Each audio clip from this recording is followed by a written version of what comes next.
Hello, xin chào các bạn đã quay trở lại với kênh YouTube Review 5 phút. Ở cuối tập 94, ngay khi Độn Thiên đi vào Chu Tước đại trận thì đột nhiên Kiền Phong lại giở trò. Thấy vậy, Độn Thiên chẳng nhiều lời, kinh lực phóng tới định ra tay với Kiền Phong thì bất ngờ vào lúc đó, Vương Lâm lại lạnh lùng đáp: "Được, ta đánh với ngươi một trận." Nghe được lời này, Kiền Phong cười nói: "Không hổ là kẻ đã lấy mạng Lý Nguyên Phong và lão tổ Cự Ma tộc, tốt lắm." Thanh âm vừa dứt, hắn lập tức lao ra khỏi đại trận. Đối diện với Kiền Phong, không nói hai lời, Vương Lâm liền lấy ra tinh kiếm cầm trong tay rồi vung lên. Ngay lập tức, ánh kiếm đỏ rực liền bổ về phía Kiền Phong trước mắt. Đối diện với nó, Kiền Phong chỉ vung tay lên, công kích liền bắn ra. Khoảnh khắc va chạm, chỉ thấy bùm một tiếng, hai đòn công kích liền tan biến. Tuy nhiên, sau một đòn đó, Kiền Phong liền bị đập bay ngược lại. Hắn giật mình khi phát hiện kiếm của Vương Lâm lại là Tiên Bảo. Mặc dù vậy, không để tên kia kịp định thần, Vương Lâm đã liền lấy ra thập ức tôn hồn phiên cầm trong tay. Hắn vung lên một cái, toàn bộ hồn phách từ bên trong gào thét mà ra. Sau đó, chỉ trong nháy mắt, 12 chủ hồn đã liền lao về phía đối thủ của mình. Tích tắc qua đi, chỉ thấy 12 chủ hồn kia đã bao vây lấy Kiền Phong ở bên trong. Tới đây, Kiền Phong vỗ túi trữ vật, lập tức một cái rùi đỏ như lửa xuất hiện trong tay. Thấy thế, Độn Thiên lập tức truyền âm nói: "Đây là pháp bảo của Chu Tước Tử, thuộc loại Ngụy Tiên Bảo, uy lực rất lớn, cẩn thận." Lời ông vừa dứt thì Vương Lâm đã hành động, trên miệng quát: "Bạo!" Nói rồi, hàng trăm hồn phách đang bao vây lấy Kiền Phong cũng liền bạo nổ. Đối diện với nó, Kiền Phong sắc mặt đại biến, lập tức thu hồi Tiên Bảo rồi kết ấn, Chu Tước đại trận liên hóa nhỏ rồi bao phủ lấy cơ thể hắn. Chớp mắt, chỉ thấy hàng loạt tiếng nổ vang trời đậu anh kích lên đại trận, Kiền Phong ở bên trong không chịu được, liền thổ huyết. Tới đây, Vương Lâm liền thu hồi lại 12 chủ hồn vào trong tôn hồn phiên, sau đó thân hình liền bay tới sát người Độn Thiên mà không thèm nhìn đối thủ lấy một cái. Tuy nhiên, 2 lần sử dụng mà Độn Thiên tạo ra cũng đã hết, tôn hồn phiên nháy mắt sau đã dung nhập vào thập ức tôn hồn phiên chính thống trên người Độn Thiên. Một lúc sau, phía xa kia, quầng sáng trên người Kiền Phong mới từ từ tiêu tan, từ trong đó đi ra, Kiền Phong giả bộ vui vẻ cười nói: "Tăng huynh quả là danh bất hư truyền." Nghe vậy, Vương Lâm chỉ lạnh lùng đáp: "Quá lời." Nói xong, thân mình khẽ động, anh ấy cùng Độn Thiên xoay mình rời khỏi nơi này, hướng về Luyện Hồn Tông. Nhìn bóng dáng hai người vừa biến mất, Kiền Phong tức giận quát: "Hồng Điệp, ra đây!" Lời hắn vừa dứt thì từ đâu, thân hình Hồng Điệp cũng liền xuất hiện. Thấy thế, Kiền Phong liền điểm lên mi tâm của nàng và hấp thu sinh mệnh lực để giúp mình hồi phục. Chớp mắt sau, hắn ta đã trở lại vẻ tươi tỉnh vốn có.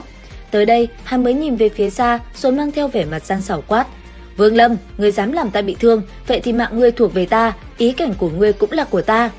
Lời hắn vừa nói ra, không gian lại một lần nữa biến đổi, cảnh tượng nháy mắt đã trở lại với Vương Lâm. Bây giờ, anh ấy cùng Độn Thiên đã ở bên trong một cái động phủ. Tại đây, Độn Thiên đột nhiên lấy ra một túi trữ vật, rồi vung tay lên, từ trong túi trữ vật, vô số tiên ngọc cũng liền bay ra, khiến người ta cũng phải hoa mắt. Nếu nhìn bằng mắt thường, chỉ thấy tiên ngọc đã phủ kín cái động phủ này. Đến đây, Độn Thiên mới xoay người nhìn Vương Lâm nói: "Hãy tinh tâm bế quan, tranh thủ sớm ngày đạt tới anh biến, có lão phu hộ pháp cho ngươi, chỉ cần ta còn sống, quyết không cho người nào đến quấy rầy ngươi." Nghe vậy, Vương Lâm không nhiều lời lập tức ngồi xuống, sau lưng mình, thập ức tôn hồn phiên cũng liền xuất hiện, một luồng khí tức ầm ầm bạo phát. Nháy mắt, từ những viên tiên ngọc, một luồng ánh vàng đã lập tức đi vào trong cơ thể Vương Lâm và bắt đầu được anh ấy hấp thu tiên lực để đột phá. Nhìn Vương Lâm, Độn Thiên thở dài lẩm bẩm: "Các đời liệt tổ của Luyện Hồn Tông, vạn bối Độn Thiên tuổi thọ sắp hết, muốn đi gặp các vị tiền bối rồi." Nói rồi, ông dậm nhẹ hồn phiên một cái, từ trong đó một chủ hồn anh biến hiện ra. Nhìn nó, ông than nhẹ: "Sư huynh, ta đã đem tôn hồn phiên giao cho Tằng Ngưu, chúng ta sẽ sớm gặp lại nhau thôi."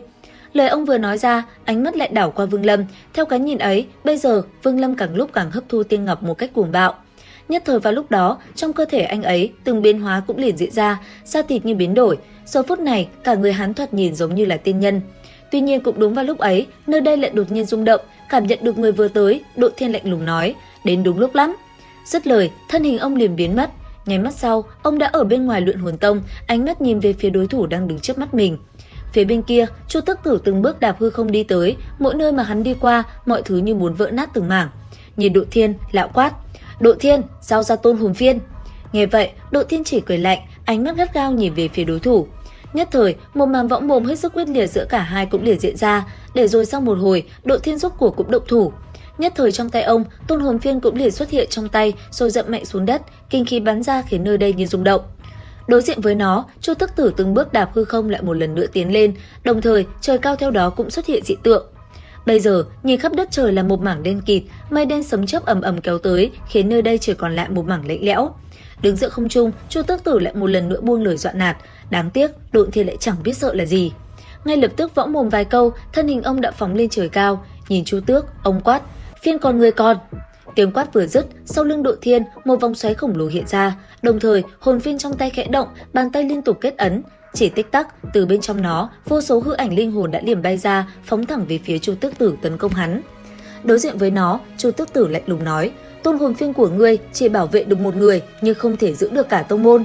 Dứt lời, lão ta vung tay lên một cái, giữa không trung, một con chu tước đỏ rực khổng lồ cũng liền hiện ra. Chớp mắt, con chu tước kia đã vỗ cánh, kinh khí bạo nộ, ánh lửa đỏ rực bay ra khắp đất trời, tạo thành từng đốm lửa phủ kín nơi đây. Theo bàn tay Chu Tước Tử khẽ động, những ánh lửa kia đã ầm ầm rơi xuống Luyện Hồn Tông, khiến nơi đây chìm trong khói lửa. Và lúc đó, vô số tu sĩ của Luyện Hồn Tông đã ngã xuống, thân thể bị chôn vùi trong đất đá và hỏa diệm nóng cháy. Giờ khắc này đây, nhìn toàn bộ Luyện Hồn Tông đang bị thiêu rụi dưới chân mình, Độ Thiên vô cùng tức giận, ánh mắt sôi lên một sự phẫn nộ. Mang theo lửa giận đến cực điểm, ông gằn giọng quát: "Chu Tước Tử, người quá đáng rồi!" Lời ông vừa dứt, kinh khí trên người ầm ầm bạo phát. Ngay sau đó, từ trong người ông, một luồng sức mạnh kinh người ầm ầm tản ra, ánh đỏ trong nháy mắt đã bao trùm toàn bộ nơi đây. Cứ như thế, ông mang ra từng chủ hồn cùng với cái tên Chu Tước Tử giao chiến. Có thể nói, giờ khắc này đây, cuộc chiến đã trở nên hết sức quyết liệt. Giữa không trung, từng loại pháp bảo được Chu Tước Tử phóng ra, còn Độ Thiên, ông thì mạnh mẽ dùng ra từng chủ hồn, khiến tên kia khó lòng đánh bại mình. Chẳng mấy chốc, Độ Thiên đã phải dùng tới một trong 4 chủ hồn cuối cùng và cũng là 4 chủ hồn mạnh nhất để chiến với đối thủ một mất một còn. Phía bên kia, toàn bộ pháp bảo cũng được Chu Tước Tử lôi ra hết. Vừa chiến, hai người cũng võ mồm hết sức quyết liệt, không ai chịu thua ai. Đến cuối cùng, Chu Tước Tử không đánh bại được Độ Thiên, nhưng hắn lại muốn bắt lấy đệ tứ hồn. Tuy nhiên, cũng đúng vào khoảnh khắc cái bẫy hắn răng ra sắp thành công, thì đột nhiên, từ trong hư không, một luồng mây đen cuồn cuộn lại từ đâu kéo đến. Ngay vào khoảnh khắc lão tặc Chu Tước sắp chạm vào Độ Thiên, thì đột nhiên một thanh âm quát lớn nói: "Phắn!" Lời vừa dứt, một cỗ âm thanh lập tức đập vào đại não của Chu Tước Tử, khiến nguyên thần hắn đau đớn phải lùi lại. Theo ánh mắt hắn nhìn ra xa, hư ảnh một nam nhân chậm rãi xuất hiện, từng bước chân của hắn cứ như kéo theo thiên địa đi cùng.